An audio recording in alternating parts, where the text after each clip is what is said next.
अस्सलाम वालेकुम दोस्तों, उम्मीद करता हूँ आप सब खैरियत से होंगे। दोस्तों, इन दिनों आपने सोशल मीडिया पर और मेन स्ट्रीम मीडिया पर एक बहुत ज़्यादा बहस सुनी होगी कि आया सूफिया को अजैब घर ही रहने देना चाहिए था या फिर उसको मस्जिद में तब्दील कर देना चाहिए था।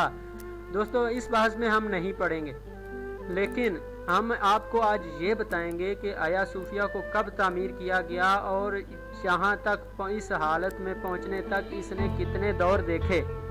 ये बात सुनने से पहले आपसे एक रिक्वेस्ट है कि आप हमारे चैनल को सब्सक्राइब कर लें और साथ ही लगे बेल आइकन को प्रेस कर लें ताकि हमारी नई आने वाली वीडियोस आपको बर वक्त पहुँच सकें। तो चलिए हम अपने मकसद की तरफ चलते हैं। दोस्तों, आया सूफिया जिस जगह पर आज मौजूद है, 350 ईस्वी में कुस्तुनतीन अव्वल ने इस जगह पर एक लकड़ी का चर्च बनवाया था। तो वो तकरीबन 250 साल तक ईसाइयों की इबादत गाह के तौर पर इस्तेमाल होता रहा। फिर 532 ईस्वी में वहाँ पर आग लगी और वो लकड़ी का चर्च जल गया। तो फिर उसी जगह पर जस्टिनियन अव्वल ने एक बहुत शानदार इबादत गाह बनानी शुरू कर दी, जिस पर सारी दुनिया से कीमती पत्थर और नवादरात मंगाकर इस्तेमाल किए गए। और जब वो मुकम्मल हो गई 537 ईस्वी में, तो जस्टिनियन अव्वल अंदर दाखिल हुआ और इसने एक मुतकब्बिराना जुमला कहा कि मैं सुलेमान से भी बाजी ले गई। यूँ तो ये गुस्ताखाना जुमला था। दोस्तों, इसकी जो तामीर थी इस पर 10 लाख पाउंड उस दौर में खर्च आया था। और जहाँ तक कुस्तुनतुनिया शहर की बात है, तो ये शहर उस दौर में इतना मजबूत था कि इसकी दीवारें जो थी, फसीलें जो थी, वो 3 लेयर्स में तकसीम थी। उस दौर में इसको फतह करना मुमकिन ही नहीं था। ये शहर तकरीबन 5वीं सदी ईस्वी तक आलम ईसाइयत का वाहिद मजहबी और सियासी मरकज़ के तौर पर शनाख्त किया जाता रहा था। इसके लिए हुजूर अलैहिस्सलातु वस्सलाम ने भी बिशारत दी थी कि जो लश्कर इसको फतह करने के लिए जाएगा वो जन्नती होगा, जिसकी वजह से मुसलमानों ने खुलाफाए राशिदीन के दौर से ही इसको फतह करने की कोशिशें शुरू कर दी थी।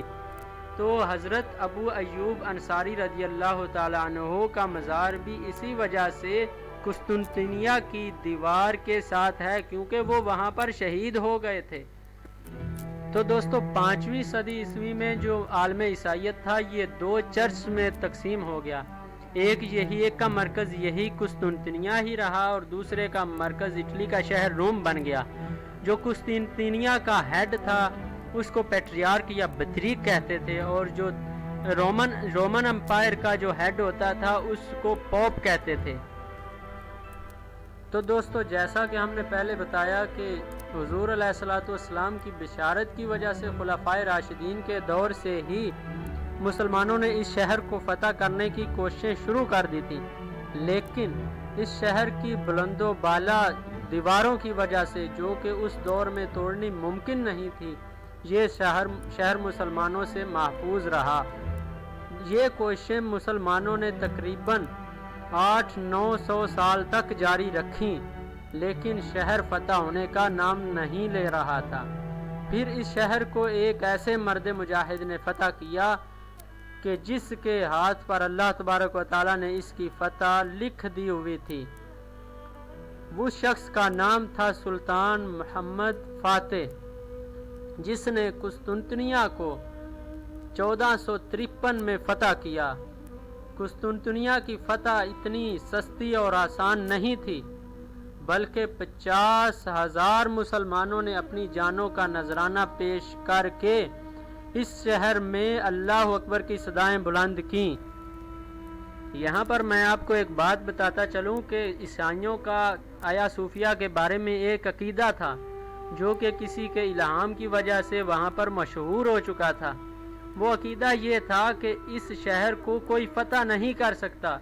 अगर कोई फातेह इसके अंदर दाखिल हो भी गया तो आया सूफिया तक पहुंचने से पहले एक फरिश्ता नाजिल होगा जिसके हाथ में तलवार होगी, और वो उसको फातेह को पीछे हटाकर इस आया सूफिया के एक सतून के साथ बैठे हुए एक गरीब आदमी को हुकूमत सौंप देगा।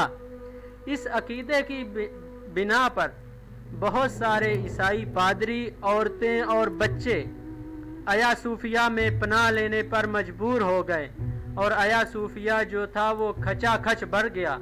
एक यूरोपियन मौर्रिख लिखता है कि इतना बढ़ चुका था कि इसके दरवाजे पर भी पांव रखने की जगह न थी। फिर फातेह आया सूफिया तक पहुंच गया और साथ ही ईसाइयों का वो बातिल अकीदा भी फना हो गया। तो सुल्तान मोहम्मद फातेह ने जब शहर का अमनो अमान बहाल किया तो फिर मुसलमानों के लिए नमाज जुमा अदा करने का मसला था। तो सुल्तान ने अपनी जेब से रकम अदा करके आया सूफिया और इसके इर्द गिर्द की तमाम ज़मीनों को ख़रीदा। बैतुल माल से भी इसके लिए रकम इस्तेमाल नहीं की गई। तो ये ईसाइयों में आज भी रिवाज है कि वो अपनी इबादत गाह को फ़रोख्त कर देते हैं और इस खरीदो फरोख्त की इस सौदे की दस्तावेज़ात आज भी तुर्की के शहर अंकिरा में मौजूद हैं। तो इस जो गिरजा था पहले आया सूफिया, इसको बाद में मस्जिद में तब्दील कर दिया गया। तो ये तकरीबन 450 साल तक उस्मानियों की शान व शौकत का मजहर बना रहा। तो दोस्तों, आया सूफिया के सामने एक खूबसूरत चमन है और इस चमन के बाद मरकज़ी दरवाज़ा आता है और मरकज़ी दरवाजे के दोनों अतराफ में वो पत्थर नस्ब हैं जहाँ पर पहरेदार खड़े और अंदर एक खूबसूरत हाल है और इमारत के कुल सतूनों की तादाद 170 है। इमारत के चारों कोनों पर मुसलमानों ने 6 डालों पर 6 अस्मा किंदा करवाए। उनमें से एक अल्लाह, दूसरा मोहम्मद, तीसरा अबू बकर और चौथा उमर और पांचवा उस्मान और छठा अली है। और इनको निहायत खुशखत अरबी रस्मुल खत में लिखा गया और इनके अलावा भी बहुत सारी तख्तियों पर अरबी रस्मुल खत में लिखा हुआ लटकाया हुआ है और संगे मरमर से उसकी डिजाइनिंग की हुई है। दोस्तों, आया सूफिया कुस्तुनतुनिया की फतह के बाद 481 साल तक मस्जिद और मुसलमानों की इबादत गाह रही, लेकिन सल्तनत उस्मानिया के खात्मे के बाद जब मुस्तफ़ा कमाल अतातुर्क की सरबराही में इस मस्जिद को अजायब घर में तब्दील कर दिया गया तो मुसलमानों के आंसू थमने का नाम नहीं ले रहे थे। ये तकरीबन 1935 से लेकर 2020 तक ये जो साबिका चर्च, फिर मस्जिद और फिर अजायब घर की शक्ल में रहने वाली ये इमारत सदर रजब तैयब उर्दगान की कोशिशों से 10 जुलाई 2020 को तुर्की की अदालत उज़्मा के एक फैसले से इसे फिर मस्जिद में बदल दिया गया और ये खूबसूरत इमारत फिर अहले तकबीर की अजानों से और उनकी नमाजों से मुनव्वर हो गई और अल्लाह तबारक व तआला के जिक्र से गूंज उठी और मुसलमानों के दिल ठंडे हो गए। दोस्तों, आज की वीडियो के लिए इतना ही। मज़ीद इस तरह की मालूमाती वीडियो देखने के लिए हमारे चैनल को सब्सक्राइब करें और साथ ही लगे बेल आइकॉन को प्रेस करें ताकि हर आने वाली वीडियो आपको बर वक्त पहुँच सके। और अगर आपको ये वीडियो पसंद आई है तो इसे लाइक ज़रूर कर दें और अपने दोस्तों के साथ शेयर कर दें।